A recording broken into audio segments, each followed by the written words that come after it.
यह कथा वह अंतः कथा है जो मुख्य कथा के पात्र राजा द्वारा दिन में 3 बार कही जाती थी। तो चलो प्रभु का नाम सुमिरन कर इस कथा को प्रारंभ करते हैं। श्री बृहस्पतिवार व्रत अंतः कथा। प्राचीन काल में एक ब्राह्मण रहता था। वह बहुत निर्धन था, उसके कोई संतान नहीं थी। उसकी स्त्री बहुत मलिनता के साथ रहती, वह स्नान न करती, किसी देवता का पूजन न करती। इससे ब्राह्मण देवता बड़े दुखी थे। बेचारे बहुत कुछ कहते किंतु उसका कुछ परिणाम न निकला। भगवान की कृपा से ब्राह्मण की स्त्री के कन्या रूपी रत्न पैदा हुआ। कन्या बड़ी होने पर प्रातः स्नान करके विष्णु भगवान का जाप व बृहस्पतिवार का व्रत करने लगी। अपने पूजन पाठ को समाप्त करके विद्यालय जाती तो अपनी मुट्ठी में जौ भर के ले जाती थी और पाठशाला के मार्ग में डालती जाती। तब ये जौ स्वर्ण के होट जाते तो लौटते समय उनको बीन कर घर ले आती थी। एक दिन वह बालिका सूप में सोने के जौ को फटक कर साफ कर रही थी तो उसके पिता ने देख लिया और कहा, हे बेटी, सोने के जौ के लिए सोने का सूप होना चाहिए। दूसरे दिन बृहस्पतिवार था। इस कन्या ने व्रत रखा और बृहस्पति देव से प्रार्थना करके कहा, मैंने आपकी पूजा सच्चे मन से की हो तो मेरे लिए सोने का सूप दे दो। बृहस्पति देव ने उसकी प्रार्थना स्वीकार कर ली। रोजाना की तरह वह कन्या जौ फैलाती हुई जाने लगी।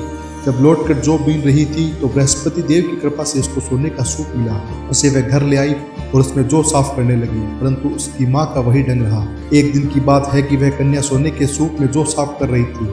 उस समय उस शहर का राजपुत्र वहां से होकर निकला।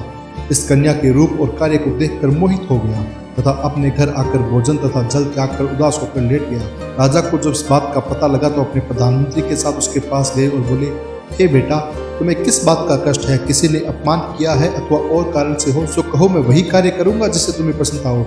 अपने पिता की राजकुमार ने बातें सुनी और वह बोला, मुझे आपकी कृपा से किसी बात का दुख नहीं है। किसी ने मेरा अपमान नहीं किया है, परंतु मैं उस लड़की से विवाह करना चाहता हूँ जो सोने के सूप में जौ साफ कर रही थी।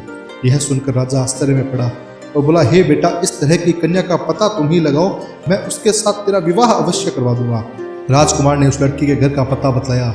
तब मंत्री उस लड़की के घर गए और ब्राह्मण देवता को सभी हाल बतलाया।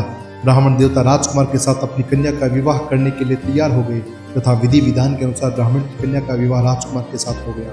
कन्या के घर से जाते ही पहले की भांति उस ब्राह्मण देवता के घर में गरीबी का निवास हो गया। अब भोजन के लिए भी अन्न बड़ी मुश्किल से मिलता था। एक दिन दुखी होकर ब्राह्मण देवता अपनी पुत्री के पास गए। बेटी ने पिता की दुखी अवस्था को देखा और अपनी माँ का हाल पूछा। तब ब्राह्मण ने सभी हाल कहा। कन्या ने बहुत सा धन देकर अपने पिता को विदा कर दिया। इस तरह ब्राह्मण का कुछ समय तो सुखपूर्वक व्यतीत हुआ।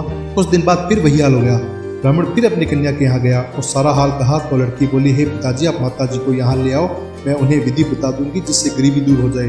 वह ब्राह्मण देवता अपनी स्त्री को साथ लेकर पहुंचे तो वह माँ को समझाने लगी, माँ, तुम प्रातःकाल प्रथम स्नान आदि करके विष्णु भगवान का पूजन करो तो सब दरिद्रता दूर हो जाएगी। परंतु उसकी माँ ने एक भी बात नहीं मानी और प्रातःकाल उठकर अपनी बच्चों के जुटों को खा लिया, जिससे उसकी पुत्री को भी बहुत गुस्सा आया और एक रात को कोठरी से सभी सामान निकाल दिया तो अपनी माँ को उसमें बंद कर दिया। प्रातःकाल उसे निकाला, स्नान आदि करा के पाठ करवाया तो उसकी माँ की बुद्धि ठीक हो गई। फिर प्रत्येक बृहस्पतिवार को व्रत रखने लगी। इस व्रत के प्रभाव से उसके माँ बाप बहुत ही धनवान और पुत्रवान हो गए और बृहस्पति जी के प्रभाव से इस लोक के सुख को भोगकर स्वर्ग को प्राप्त हुए। सब बोलो विष्णु भगवान की जय हो, बोलो बृहस्पति देव भगवान की जय हो।